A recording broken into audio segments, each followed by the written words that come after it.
This seems to be the case when it comes to South Florida, and it seems mediocrity. And we're not used to it with the Miami Heat. We've become used to it with the Dolphins, the Marlins, the Panthers. Actually, those teams have become used to bad. Dolphins mediocre.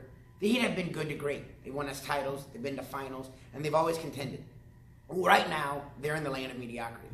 It's that plain and simple. And you see it versus the Sixers team. The Sixers team's not there yet. They're young. Now, they may win the East because the East is just that, but they're not there yet. But they have two budding superstars. They have role players that are consistent every night. They have a team that, in very soon times, will be a championship contender.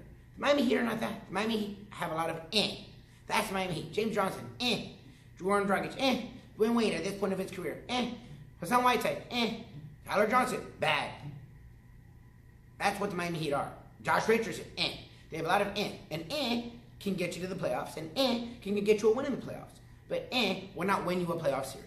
The Philadelphia Sixers have two guys that will be superstars. If they're not yet because of injuries and youth, but soon they will be.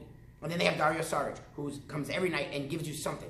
JJ Redick every night gives you something. TJ McCollum every night gives you something. They have a bunch of guys on that team that give you something every night. The Miami Heat don't. The Miami Heat have a bunch of guys that are not only and I'm sure you're sick of that noise already, but are average to bad and give you no consistency. That's what the Miami Heat are. And Pat Riley tried to do the stopgap thing because that's what he does. And that doesn't win in professional sports. Plain and simple. You be bad, then you be great.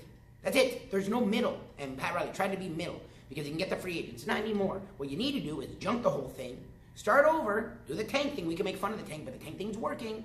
Build around 2 to 3 young stars. Then Miami comes back into the fold as a city people want to play for. But they don't want to play with Goran Dragic or James Johnson or Hassan Whiteside. No. Or an old Wade. They want to play with young guys like Ben Simmons and Joel Embiid. So Luby's law for today is, it's time for the Miami Heat to stop being be really bad for a little bit, and then be great again. This is Luby's law.